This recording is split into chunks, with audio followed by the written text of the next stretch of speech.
This is a 1978 Grumman Cougar that we're gonna be flying out to Marshall, Michigan today so we can rescue another Grumman Cougar that's been sitting for over 2 years. During our trip, we're gonna be reviewing this Grumman Cougar, and at the end of the trip, we are gonna be comparing it to other airplanes in its class and giving it a gear up score. Built in 1978 and 1979, only 115 Grumman Cougar GA-7s were ever built. That makes these birds very rare. The Cougar is powered by two Lycoming 160 horsepower O320s, which means a fuel-burning cruise of only 16 gallons an hour. That makes the Grumman Cougar one of the most economical twin-engine airplanes you can buy today. With seating for up to 4 people, ample cargo room, 114 gallons of fuel capacity, and a useful load of 1,231 pounds, these Cougars are perfect for traveling with a family or even a weekend away with 4 adults.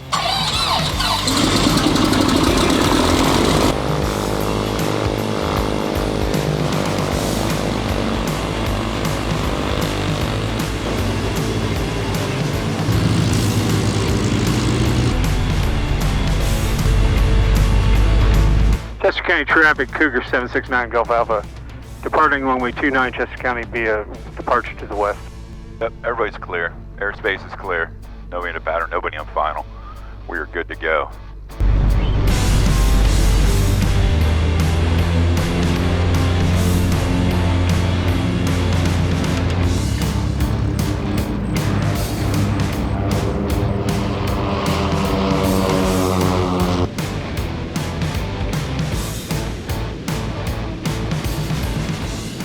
Doing our first leg out to Marshall, Michigan. We're going to stop at Grove City. We're going to get some fuel because we actually couldn't top off because, well, we got some passengers back here. We're a little heavy. We got some camera equipment and all that stuff. One of the coolest things that I find about the Cougar is, I mean, you got O320s, simple engines. They're known to like fly trouble-free for like a long time. And this thing actually has some good weight carrying. You got your redundancy. There's plenty of room in the cabin. This thing could have been a 6-seater.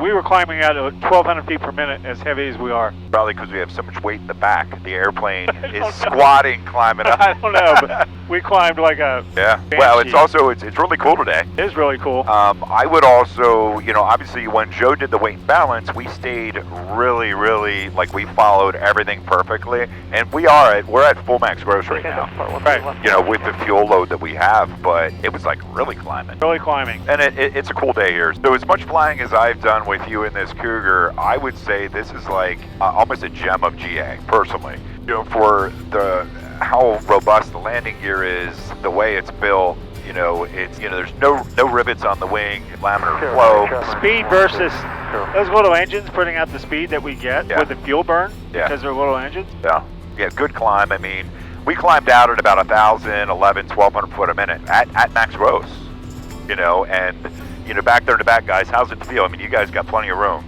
Yeah, very comfy. I've flown in the back of a Cherokee before, and that's kind of like back of a Mustang. This is real comfy. Yeah, and it's beautiful out there today.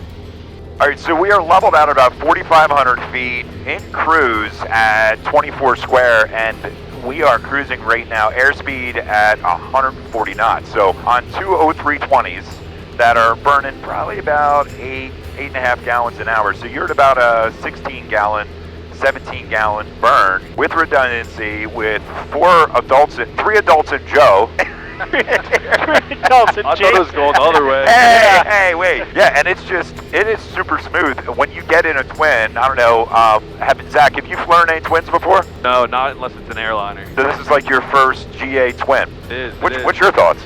Nice. I got good leg room back here. I mean, I'm not flying the thing, but it's been smooth so far. Yeah. It's having that twin, having an engine pulling on either side of the wing. It just makes it more stable, even when you're hitting, you know, some turbulence and stuff like that. It is a heavier airplane as well, but it just smooths out so nice. You know, before I flew in a twin, you know, I just kind of wonder, like, you know, what's the difference is? Well, there you go. You got more useful load. You got redundancy. You have, you know, a more stable airplane. A little bit more difficult to fly. There's some things like when you have engine outs and things like that. But yeah, awesome airplane. And they only made 115 of these things. Right. 115, and Sam has one, I have two, and actually I have a line on one in California as well. And they're hard not to want to save because there's so little of them. I don't know how many are flying. I think it's only about 40. Yeah. Wow. So And think, down here in Lancaster, which we're going over now, there's one as well. there's one there, there's one up in Long Island. And unfortunately, so the rights to build this airplane, when they stopped building it, the guy who went to buy it, we talked to actually, and he said all of the dies and the things to build it were ruined. So you'll never see another one of these airplanes again. And like I said, there's schools. If you have a school, this is like the airplane to have for twin training. I think so.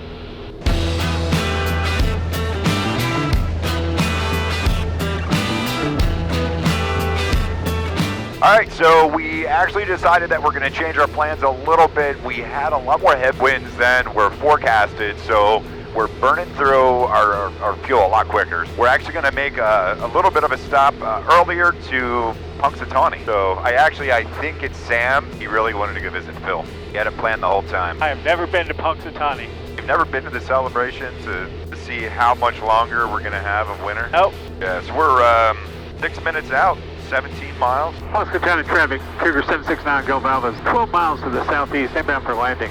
Punxsutawney.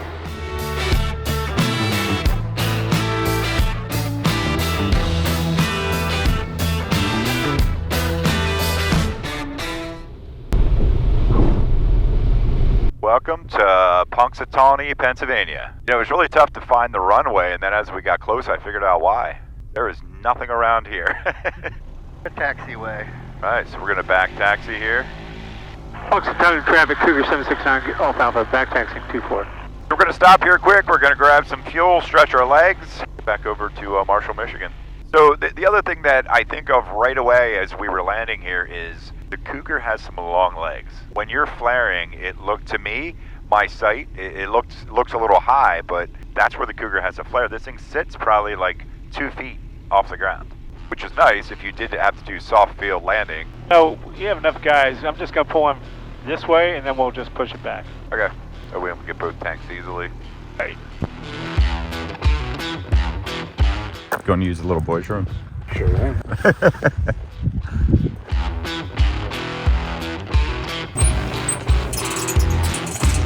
While we're fueling in Punxsutawney, we ran into some issues with the fuel pump.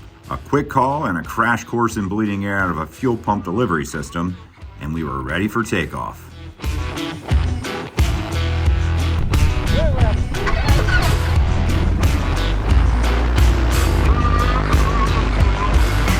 All right, so we had a not so quick stop here at Punxsutawney, but we got some fuel in the Cougar, and we can get back in the air again. Punxsutawney traffic, Cougar 769 Gulf Alpha departing on runway 24, Punxsutawney.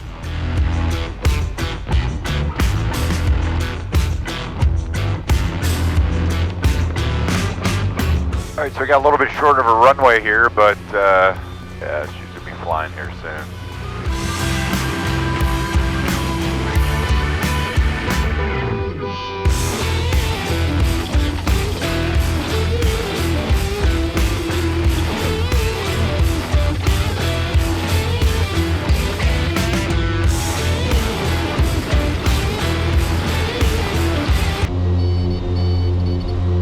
Fly's done. Oven buzzer's going off. Oh, I thought you said his fly's down. Oh, that could be the case. November 9er Delta Alpha Squawk 5777. 5777, 9er Gulf Alpha. For 9er Golf Alpha, radar contact 10 miles east of Grove City at 4,500. All right, so we got flight following, so we're good to get across the Canadian waters. Yeah, we're not good. We're not cleared through the Class Bravo or anything yet. Hopefully we can get that. As long as we're talking to somebody, we should be good on the Canadian part. Yeah. Really, we're just touching the border. We're not even going over Canada. Yeah, so we're about... we will be in Canadian airspace, though. How far from the water are we? Probably... We'll go over a little ways. You need your international radio license to do that? No, not landing there. Gotcha.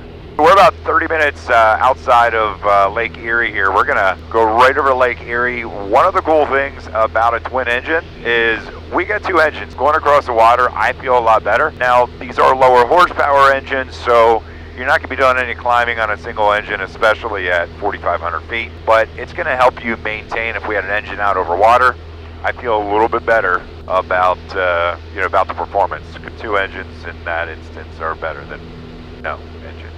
Yeah. One engine, Right. or something. Yeah, and I've been over water a couple times, just single engine. I don't know, it does make me nervous. The plane seems to know it and goes into auto rough as soon as you go over water. Yeah, auto rough. Auto rough.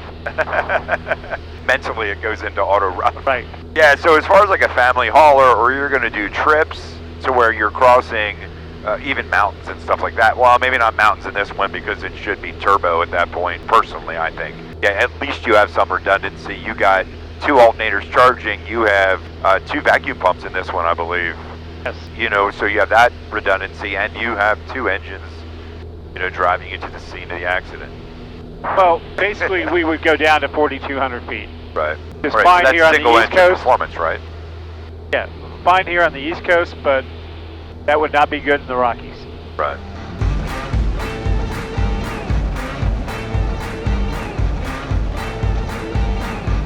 We're coming up on Cleveland, Ohio, and Lake Erie is right on the other side. I'm actually really excited because I've never crossed this much of a body of water in, unless I was in a commercial airliner.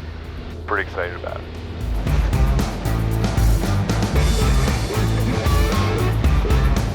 I think that puts us probably about, I'd say an hour and a half,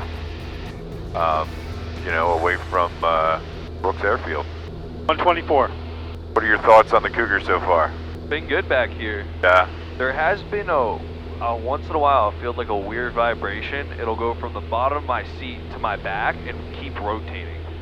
I don't know if That's just the props being a little out of sync. Probably Sam's built-in chair massager. I'll take it. It feels good. So if you got some, you feel if you have some kids or something like that, like you can put them back there. They'd be comfortable. You got plenty of storage because you got storage up in the nose. You got storage in the rear. It's an impressive amount of storage. This is a very comfortable airplane. It's Yeah. perfect. Even if you just want to toss the boys up, go for a trip. You're not in a Cherokee. You're thinking, all right, you can either bring two people or bags. Yeah. Yeah. And that's if it's a 180 and a healthy 180. Yeah, that's right. Yeah. But if you got a 235, you chuck all your bags and all your boys in, as long as they're not as big as the Rebuild Rescue boys. There you go. You're good. Don't mind Sam's stretching his butt. The wallet out. Pretty cool airport there, right on the water. Oh yeah, look at that. Cleveland approach, Cougar 769 Golf Alpha, question. Number Golf Alpha, go ahead. My understanding, ma'am, is once I'm talking to you, I'm okay to go into that Canadian airspace? Number Golf Alpha, you are correct. Doesn't hurt to double check. Niner Golf Alpha. All right, so you guys heard it. We are going across Canadian airspace, eh? A little better than driving Joe. Yeah. We just need to find an airplane we'll hook a trailer to. That would be nice. Yeah, so we got Pele, I believe it's Pele. It looked like Pelee at first, but I think it's Pele, P-E-L-E-E Island. Right out in front of us, we have Canada to our right. We got the U.S. over to the left, but there's also some airports on different islands out there. Kelly's Island, Put-in Bay, South Bass Island, Middle Bass Island, and North Bass Island. Must be some bass around here. Yeah, so there's all kinds of stuff here we're flying over. That's kind of surreal, being at this, I don't know. Right. Really cool. And I do like the redundancy. I do like the fact we have two engines. I'm a lot more comfortable. I sink like a rock. I'm a good scuba diver, but not a very good swimmer. November 9 Golf Alpha, contact Detroit approach, 134.3.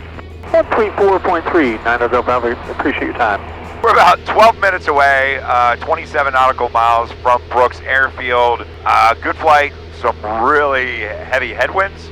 So it took us a little longer than what we thought, but Sam's gonna be heading back out after we get there, a little after we get there, back home, and he's gonna have some awesome tailwinds to get back. So he's gonna get back really quick. And yeah, the flight went really well. This airplane handles superbly. Yeah. I know it's one of your favorite airplanes Yes. among the other 100 or so. Right, right. But one of the cool things about flying all over the place all the time is you have a chance to practice all your instrument procedures while we're doing it. So, Right. so Sam's going to be working on the RNAV approach. 2-8. 2.8, yeah? Approach also helps you find the field sometimes. Yeah. Everything out here looks like an airport to me. Yeah. Brooksfield traffic, Cougar 769, Gulf Alphas.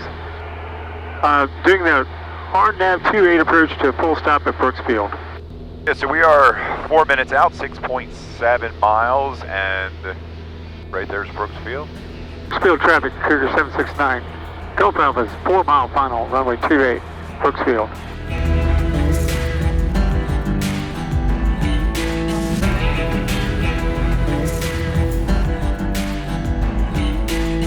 All right, welcome to Brooks Airfield, and welcome back to Cougar Rescue Part 2. So we flew a Cougar to rescue a Cougar. Right. Yeah, so that windsock is all but straight out. There was plenty of wind coming up A little bit off that runway. little off the nose. Yeah, get that old one there flying. What do you think? No, Wonder if we can at least get it started. no, Maybe they'll give it to you. No, let's find out. no. Some of the other airplanes in the 4-seat twin-engine class to consider is the Piper Twin Comanche PA-30, the Piper Seminole PA-44-180, the Tecum P-2006T, and the Diamond DA-42.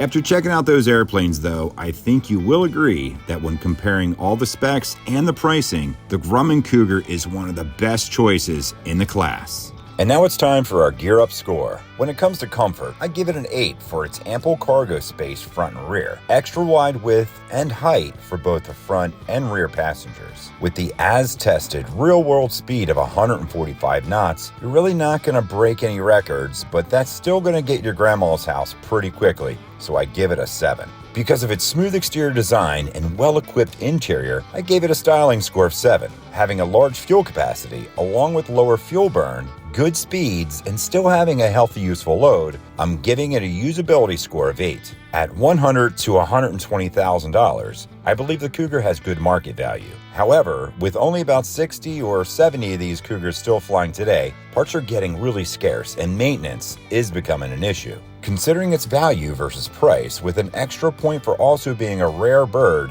that's definitely going to get you some extra attention on the ramp. I gave it a solid 8. So overall, the Grumman Cougar is a good-looking and very solidly built 4-passenger twin that will fit so many of your missions. If you've ever looked at or flown one of these birds, I really think you'll agree. If you have anything to add to this review, please post them below in the comments. And as always, thank you for stopping by and take care. There's an announcement I forgot about. Joe, can you go outside and check on the other surprise? Man, what's that? Did Joe win a free car? So, this is actually a 1993 limited edition Mustang LX. They made 1,503 of these. This is going to be the next giveaway on Rebuild Rescue. It is a merch giveaway. So you get points for buying merch, shirts, and key tags, and whatever we have on our site. It's going to run for a month. We're going to give it away right before Christmas, and somebody's going to get that limited edition that you can't barely ever find anymore, especially one owner, especially 98,000 miles, and like really untouched. And the thing is sweet. Black leather, black top, chrome wheels. It's the summer package. It's got the spoiler, and of course, it's got the powerful V8 in it. So we're gonna be giving this thing away. So one of you guys can be driving this thing. Get on rebuildrescue.com, get some merch. It gives you entries.